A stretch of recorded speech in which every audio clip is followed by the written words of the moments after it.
High King Golden of Appalachia has defeated the Holy Columbian Commonwealth and driven it to the very edges of Tar Heel and Palmetto, deprived the Kingdom of Hudsonia of Albany, and now stands on the precipice of the edge of the world, prepared to invade the cold white north in an effort to bring all of the Appalachian Mountains under his control.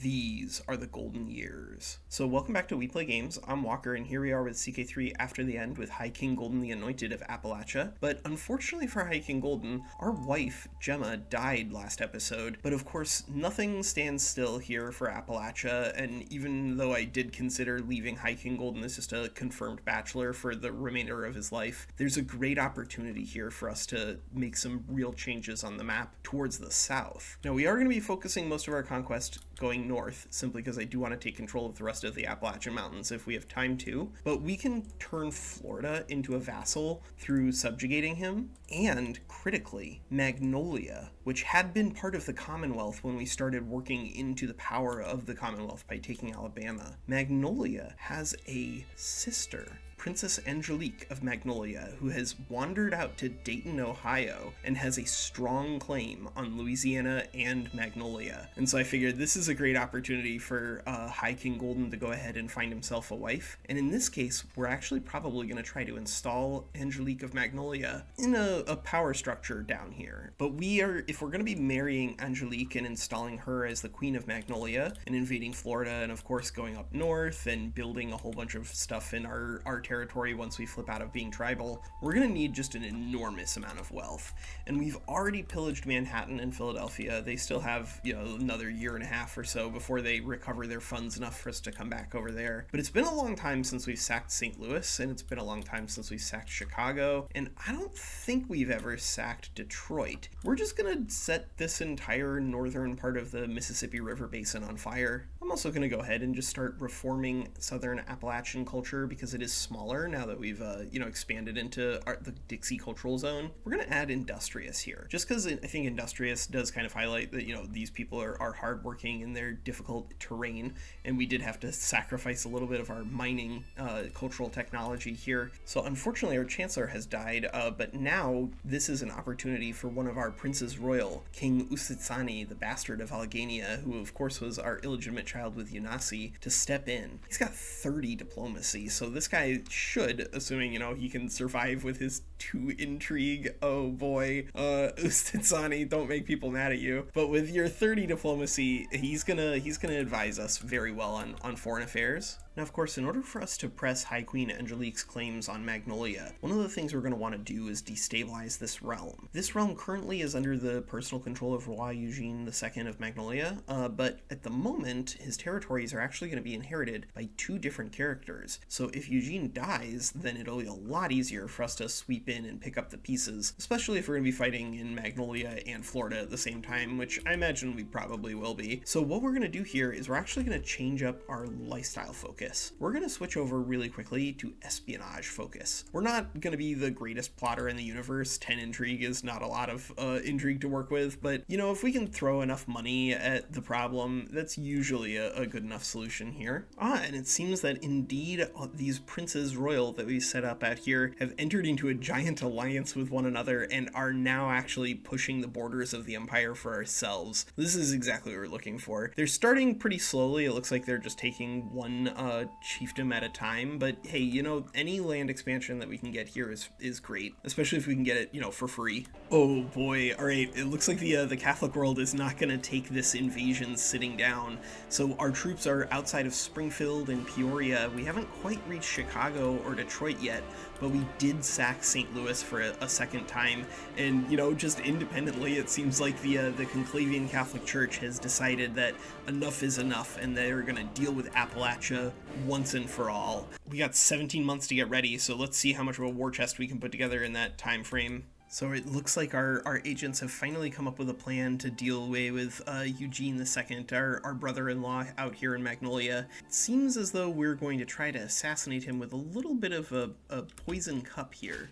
Indeed, it looks like we got King Eugene, and it looks like our agents got away without even telling anybody, which is pretty interesting, because we did introduce the storyteller's perk, so you'd think that would mean that people would go out there and just blab, hey, I helped High King Golden kill his new queen's brother. With the wealth of the Catholic world secured in advance of the Second Crusade for Missouri, we're going to go ahead and take advantage of the amount of wealth that we brought in and just redistribute a little bit to our vassals, but we're going to redistribute it long term by modifying their vassal contracts. So we're going to go ahead and give march contracts to a lot of our vassals here. This is of course going to cost us in terms of our tax, but because we have, so many vassals and so many structures to those vassals, I think we can afford to throw a little bit of extra money their way. And of course, a march contract gives a pretty meaningful bonus to their levy size and levy reinforcement rate, and that should help them out when it comes to both putting down internal rebellions as well as, potentially defending their borders. Oh, and Angelique has become our lover and is now pregnant. So after this campaign, we are going to have the ability to install our dynasty down here in Magnolia. All right, and the Crusade for Missouri has finally been declared. We're going to go ahead and continue the hunt that we went out on before the beginning of this crusade, because it looks like the Crusaders are not going to get the strength on the field to really threaten us. 18,000 troops means that even if they had all of their troops together, they still would actually not outnumber us, and that's us alone. And now, because of the growth of the power of North Ozarks here, they're actually gonna put up a real fight against the Catholics. And of course the Catholics are struggling because they've lost control of Iowa to the Ursuline Catholic Church. So yeah, the Conclavian Catholic Church is doing this sort of as a desperate last bid for survival. I think we outnumber the Catholics by enough here that we're probably just going to send one stack to siege them down and one stack to clear them out. We have just an enormous number of mangonels at this point, and our men-at-arms are pretty well staffed up, so I think we should have a pretty easy time cleaning up these little stacks as the Crusaders get their armies together. And Queen Angelique hasn't just given us a son, she's given us a really good son, handsome and Herculean, so this is a great potential heir for Magnolia once we install our lover as the new queen down there. Yeah, it looks indeed like the Catholic world is just really going to struggle to put up a real resistance here in the Second Crusade. They're just marching tiny little stacks around trying to clear off our sieges, but it's not going to be enough. Oh no! Our really good friend here, who was going to be a very good steward for us later on, unfortunately has died in battle. So yeah, it looks like this Second Crusade is not going to be purely free for us. But this is an opportunity for us to give a good job to Yancey. He moved up a little bit in the world and is a slightly more capable steward overall. And of course, because Hudsonia has a role on the council, I think it's nice to involve Yancey. And rather amazingly, Yancey, despite being infirm, has actually had 8 children so far, which I guess just goes to show that the royal expansions really kept the princes alive. Oh, it looks like indeed we actually didn't even have time to end it because the AI ended that war for us. But hey, that's all right. We beat the Second Crusade. When High Queen Angelique arrived in Nashville to marry High King Golden, it was kind of unclear what sort of role High Queen Angelique would serve as. Her predecessor in the role as High Queen Gemma, had largely been happy to operate behind the shadows, serving as a spy master of sorts for High King Golden.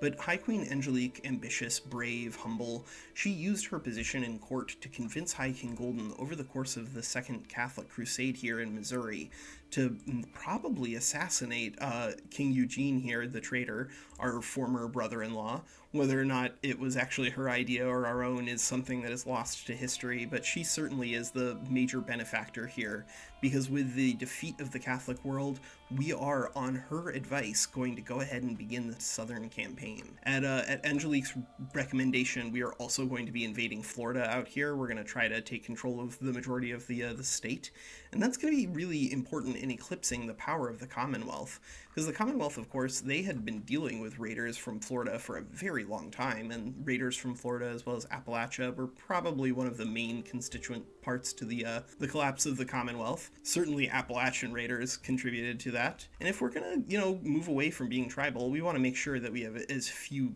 raiding problems on our borders as possible. But the first and most important thing we need to deal with is the fact that there is currently a civil war in Florida, and we'd prefer it if the king here, Andrew, remained in charge, so that way we wouldn't lose out on this subjugation CB.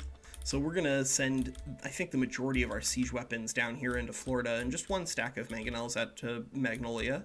Oh no! And Duke Elliot of Floribama has actually died. Unfortunate, but given that Golden has been, hanging out in our court for a very long time waiting for some land of his own, I guess this is an opportunity for our player heir to find a place for himself in the world. Oh, and High Queen Angelique is actually going to take this opportunity to seduce us into becoming soulmates. But given that, we are now in a culture that prizes soulmates, I think that makes sense. Oh no! Ustitsani, he's died! He died. I don't know, somehow he got wounded. Maybe he was wounded during this invasion. Unfortunate, because now we have a much less capable grandson here in Alleghania. That's a pretty big blow to our ability to project power into Pittsburgh, especially given that a lot of these contracts are going to be based off of personal relationships, and we were much closer with Ustitsani than we were this grandson here. But this is an opportunity to bring Queen Adelie of Georgia in, and I think she's looking like she's going to be a power broker here within the realm, so why not bring her onto the council? Excellent. So the Appalachian Florida subjugation phase of the Southern campaign has come to a decisive victory. So we seize control of the entirety of the Kingdom of Florida here, but of course Florida is having some real issues. They're currently being attacked by Cuba, so we're going to need to bring the troops here in Florida together to drive them off, before of course sieging down all of these little pieces that have survived so far. And we've finally defeated Magnolia as well. Ooh, look at that. We have grown our borders. Oh, and of course, we have promoted our culture into Atlanta. So Southern Appalachian is going to expand in, I think, a pretty dramatic way in comparison to just original Appalachian here. We are, of course, going to move into some of the Dixie territory, especially the holy sites for our faith. But we're not going to restrict it to just that. We're going to try to go for any of the big cities that we have under our control, especially because we are going to intentionally avoid going for Washington and New York in those coastal elite cities. I wouldn't mind seeing Southern Appalachian in Durham or Raleigh, for instance. And now, to bring an end to the Southern campaign, or the Southern War, we've defeated Duchess Lisbeth of Havana, who had actually been one of our allies for a little while, but then, of course, she intervened in Florida while we were out here absorbing the state. So we've defeated her, seized control of the gold for said war, and now with Florida and Magnolia under our control, it's time for us to begin the wars at the end of the world against Quebec. The first war at the end of the world, aimed at the Kingdom of Quebec, but also aimed at securing Appalachian borders down here in the south, is going to be the closest, I think, that we're going to have to a world war for High King Golden here in CK3 after the end, because we really are just going to be fighting on a bunch of different fronts all at once. But unfortunately, High King Golden is starting to come towards the end of his life. He has become a drunkard after the death of his son Ustitsani. He drank himself into a stupor just to get over the grief. So I think what we're going to need to do here, just to make sure that we can keep ourselves going as long as possible, is whenever we get the opportunity to switch. Oh, in fact, now we will go ahead and switch over to the medicine focus. Just that way we just get a little bit more time with High King Golden. You got 34,000 troops here, so this should be a pretty lopsided war once we start engaging the enemies out here. Oh man, Quebec has summoned just an enormous army right here along the border. Holy crap, they're up to 12k troops because they hired a bunch of holy orders. Well, alright, I guess we've definitely chosen our final enemy here in Quebec. I think this is going to be a nice little rivalry. And now we're just going to take the royal army here and just clear out as many of these Quebec troops as we can. We'll see if any of them trickle in. Oh, it looks like they are indeed going to be trickling in. Oh no, Quebec. You had such a good shot, and then you threw it all away because you were so sure you could defeat the Appalachians in the mountains. Yep, they lost 3.5k and we lost 1.1k. All right, well, let's go ahead and just keep the pressure on Hudsonia here. The big defensive thing for these guys is, of course, that these are really, really low supply regions, especially during winter.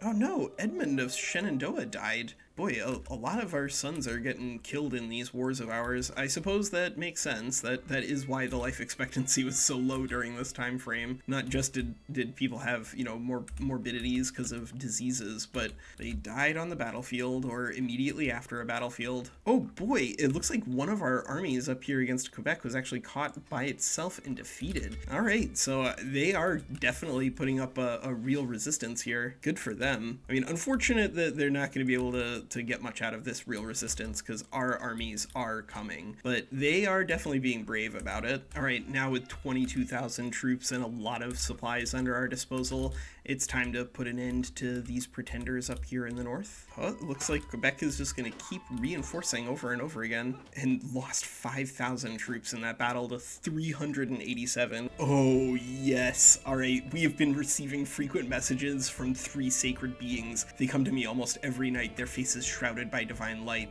I think they must be the spirits of the White Lamb, the guardian angels, and the 4 horsemen. Perhaps they have chosen me to spread their word and reward me with their blessings in turn. We are gonna pray to the White Lamb and get invigorated, which is a huge health boost. So High King Golden just went from, maybe he's gonna make it into his 80s to guaranteed effectively, and we might even make it into our 90s because God wants us to survive. Oh, and Old Dominion is tapping out. We must have, we defeated their army and sieged down Richmond, and this is going to be important, because now, of course, we've divided Old Dominion into so many different parts that if we can cause a succession down here, we can probably cause this empire to split apart. Oh, but unfortunately there are no predicted agents interested in helping out High King Golden. I don't really blame them. We are, after all, a threat to their way of life, but as soon as James II dies, these tiny little pieces should break free. All right, we're going to grab Quebec and see if we can just... Oh, capture the queen in battle. Absolutely. That is a great way to end this first war at the end of the world. And with the final defeat here of Hudsonia, our troops are going to get an opportunity to disband and therefore get a little bit of rest before they get back on the warpath. But now Appalachia has expanded very meaningfully into this final little peninsula that we need to conquer. In the aftermath of the First War at the end of the world against Quebec, we had plenty of troops left over, and though they were a little hungry, we sent them into the tri-state area to secure wealth and food for themselves. But of course, that wasn't a long-term goal just to sack this area. We're also interested in expanding, of course, within our terrain borders, and there's plenty of Appalachia left out here that we need to secure control of. So after taking the wealth from those great cities of the east, we've actually transformed over to declaring what is going to be called the War of the Feast out here, because this is going to be a war going on simultaneous with a feast celebrating High King Golden's 25th Jubilee, his Silver Jubilee here as the High King of Appalachia. So we've set ourselves up against a lot of the Americanists, as well as the tiny little vestiges of occultism that still exist on the map. But while we're fighting that war, we're going to go ahead and set up a feast. We're going to set a feast up in Campbellsville, and we are going to visit our son Yancey in Louisville, because we gave Louisville over to him after the First War at the end of the world. But also, interestingly enough, High Queen Angelique has been overthrown down in Magnolia, which means that now King Garrett, our youngest son, is the new king down here. But of course, in order to deal with these very, very low supply that we're going to be fighting in, we're going to go ahead and just break off some of our levies. The levies are just like a lot weaker than men-at-arms generally, and so they're really inefficient when it comes to utilizing supply. And of course, we got enough strength that I think we should be able to beat these guys without needing all of our levies anyway. We're not going to disband them just yet because we're not feudal, and so they're not costing us, enormous amounts of income. But we can keep them just spread out and collecting supplies for us, and then we can rotate them in as we need more supplies. That's a way we can get through this amazingly hostile terrain that we find ourselves in. Oh, and it does look like, indeed, our princes are pushing out their borders all on their own. So Alleghania is attacking Hudsonia for Buffalo, and Tar Heel has already taken some meaningful bites at the HCC Apple out here. So I'm really happy with the way things are going for us. But South Jersey is going to try to siege down Stamford, so we're going to just try to blitz through these territories with our mangonels, and then just turn our entire military force against South Jersey, because they are the strongest of this little coalition that we've put together, 5,000 troops. Oh boy, well, we captured one of the co-belligerents here in a battle, so I guess we're already moving into New Hampshire. Boy, we might even finish with the War of the Feast before all of our guests show up for the feast. Oh man.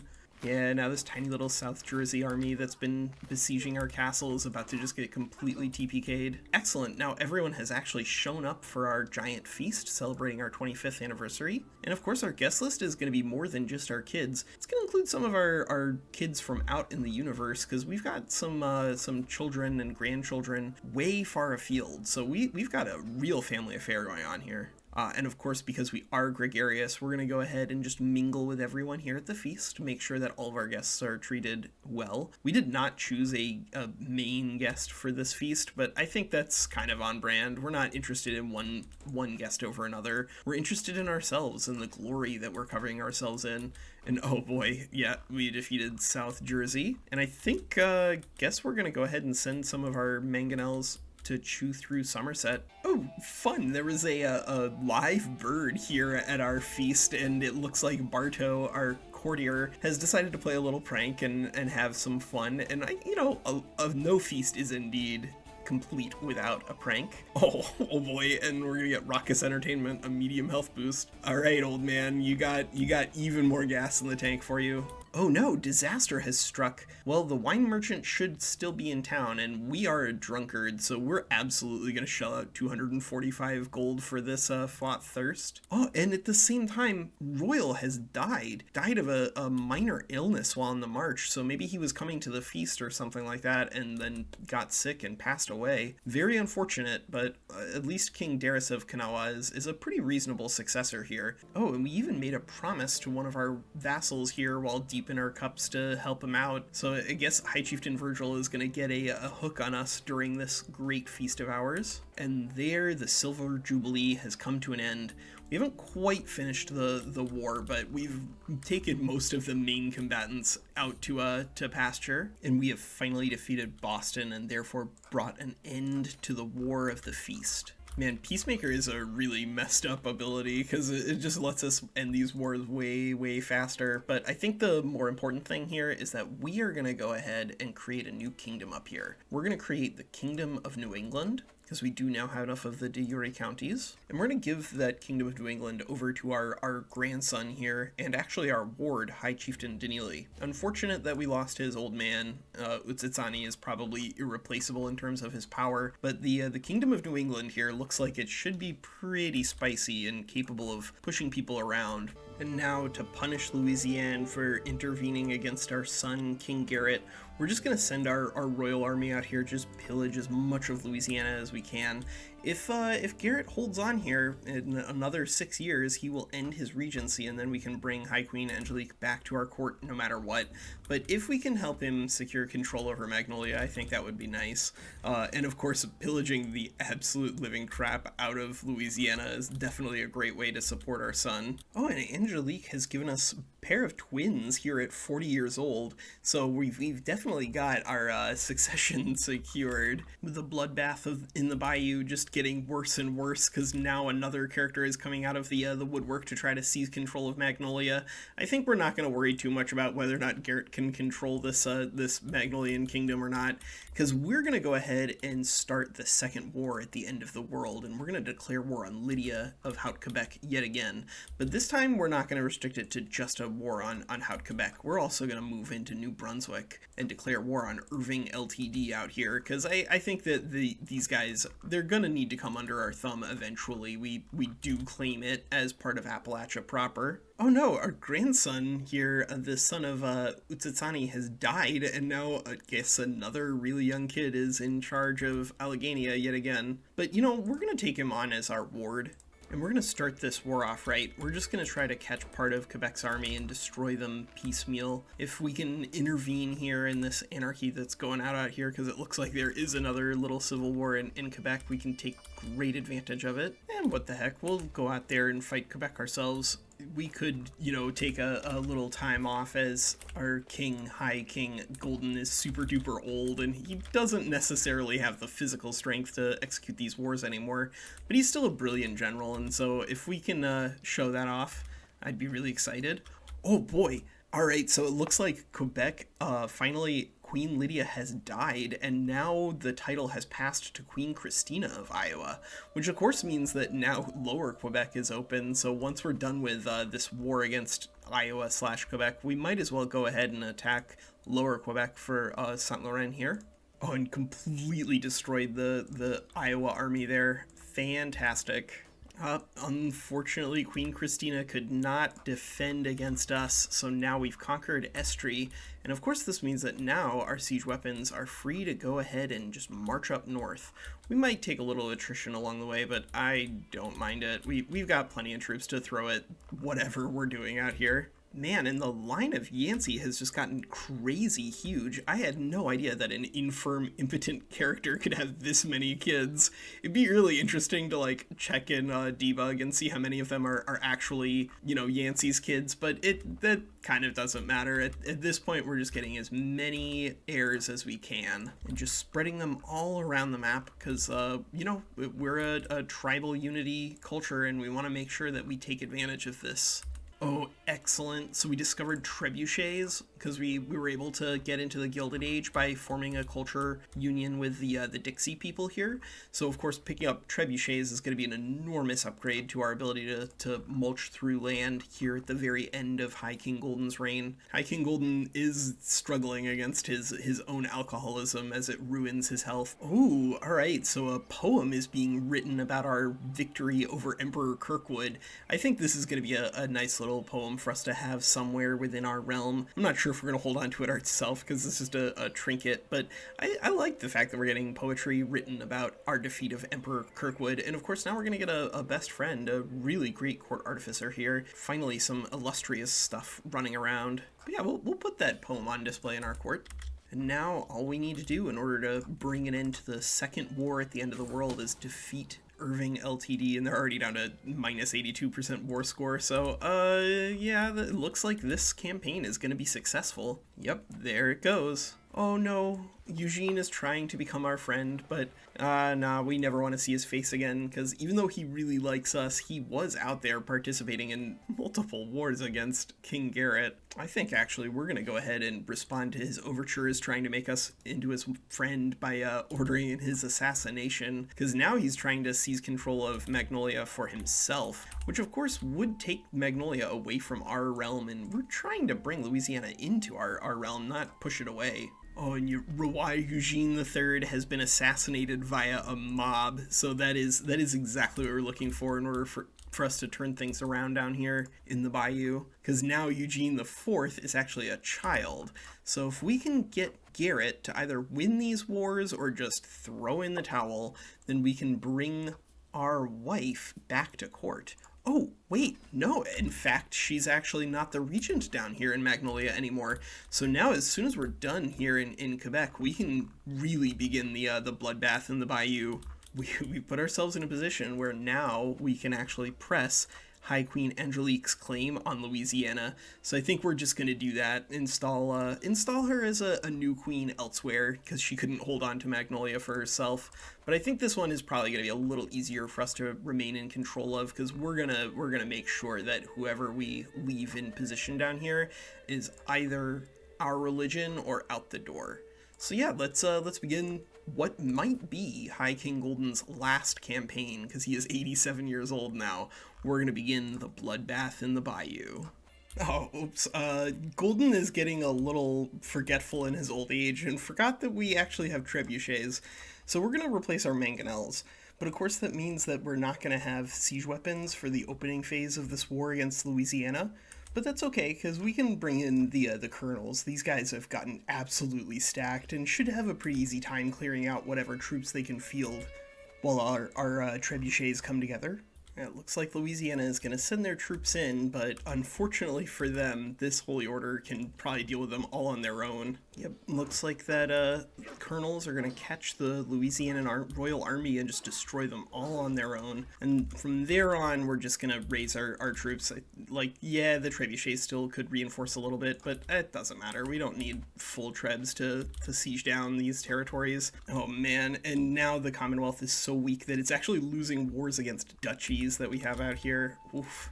Oh, and it looks like there's been some sort of coup inside Louisiana, and so a new character is in control here, but our war is going to rage on. We're going to install our wife as the queen down here no matter what. Looks like Ferdinand is going to try to resist us, but boy, this is going to be too little too late. Oh, yep, there it is. The Commonwealth has indeed collapsed entirely, so our vassals should have a pretty easy time just sweeping these guys out.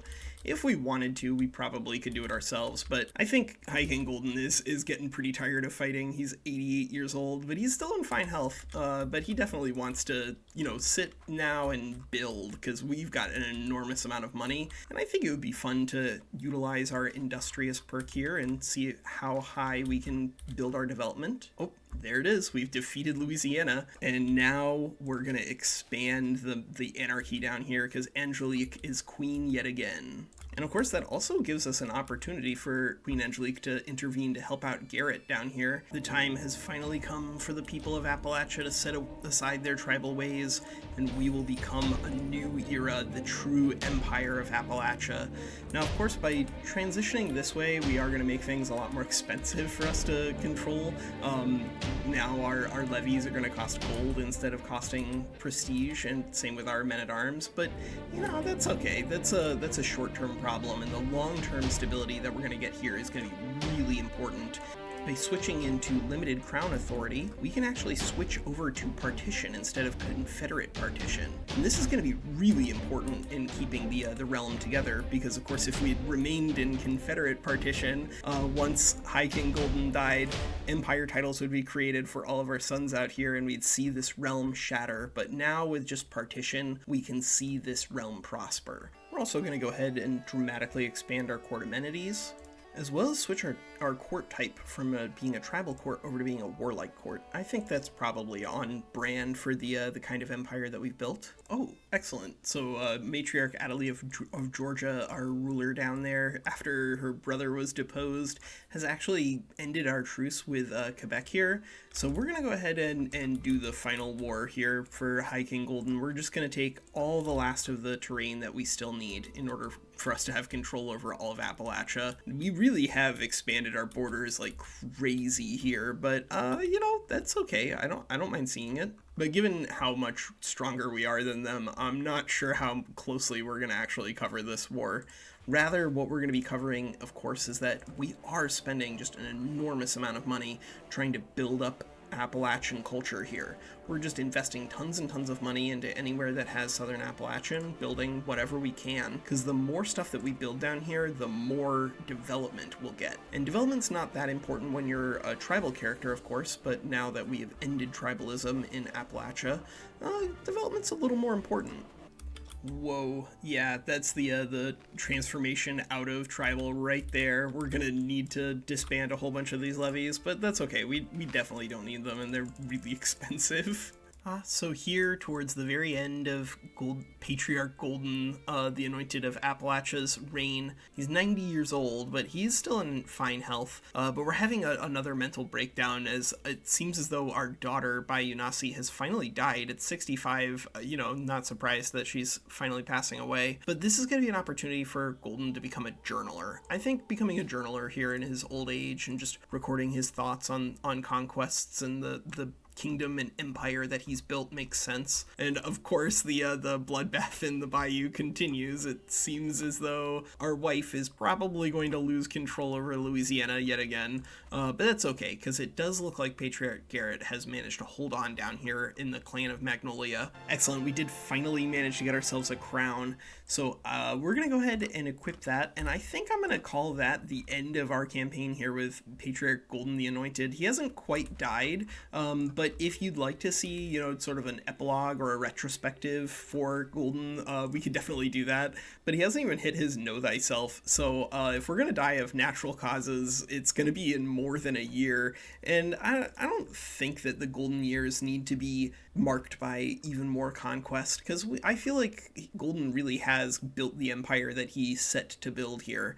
So that's going to be it for our first Figure of Destiny campaign. I think up next we're probably going to put it to a poll. I wouldn't be surprised if some of the options are things like Levi the Liberator or Portia down in West Indies, because I think both of those are really interesting characters from CK2 after the end. But boy, this was quite the transformation here for the East Coast. We really rolled over the Commonwealth and did some really, really big map painting with this character. So expect whoever we play next to be a little more conservative in regards to border expansion. All right, that's Walker. Take care.